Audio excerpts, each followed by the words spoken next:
முன்னாடிலாம் ஒரு படத்துக்கு நேஷனல் அவார்டு வாங்குறாங்க அப்படின்னா, அதாவது ஒரு படத்துக்கு ஏதோ ஒரு கேட்டகரியில நேஷனல் அவார்டு கிடைச்சா கூட, அது வந்து ஒரு மிகப்பெரிய ஒரு பெருமையா கருதப்பட்டது. ஒரு பிரைட் மூமெண்ட்டா இருக்கும். எப்படி சொல்றது? ஒரு குழந்தை பொறந்தோனே கையில தாங்கும்போது ஒரு சந்தோஷம் இருக்குல்ல. கிட்டத்தட்ட அந்த மாதிரி ஒரு நேஷனல் அவார்டு அப்படின்றது அவ்ளோ பெரிய ஒரு பிரைட் மூமெண்ட்டா பெருமையான ஒரு விஷயமா இருந்தது. ஆனா, இப்போ சமீப காலமா இவனுங்க இந்த பிஜேபி காரனுங்க எப்படி அவங்களோட நேஷனல் அவார்டு அந்த லிஸ்ட்ட பார்க்கும்போதெல்லாம் அந்த நேஷனல் அவார்டு மேல இருந்த அந்த மரியாதை எல்லாம் மயிரா, மண்ணா தான் போயிட்டு இருக்கு. அவ்ளோ வொர்ஸ்ட்டா தான் இவங்க அந்த நேஷனல் அவார்ட் செலக்ட் பண்ணி குடுக்குறது. அதாவது அவங்களோட அந்த ப்ரொபகண்டாக்கு யாரெல்லாம் சப்போர்ட் பண்றாங்களோ, அவங்களுக்கு யாரெல்லாம் ஆதரவா இருக்கிறாங்களோ, அவனுங்களுக்கு மட்டும் செலக்ட் பண்ணி குடுக்குற அந்த ஒரு மனப்பான்மை இருக்குல்ல, அது ரொம்ப கேவலமா இருக்கு.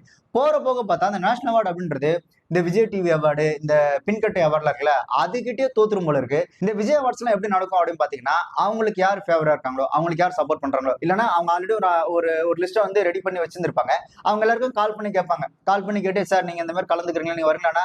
அவங்க யாராவது பிஸியா இருக்கிறாங்க. ஒரு பெஸ்ட் ஆக்டரா ஒருத்தர் சூஸ் பண்ணியிருக்காங்க. அவங்க பிஸியா இருக்கிறாங்க அப்படின்னா, உடனே என்ன பண்ணுவாங்கன்னா, இவங்க கூப்பிட்டோனே யார் அவைலபிளா இருக்கிறாங்களோ, யார் வந்து அந்த அவார்ட வாங்கிப்பாங்களோ, அவங்க தான் பெஸ்ட் ஆக்டர் அப்படின்ற மாரி அவங்க அந்த அவார்ட அப்படி குடுத்துருவாங்க. கிட்டத்தட்ட இந்த நேஷனல் அவார்டும் அப்படிதான் இருக்கு.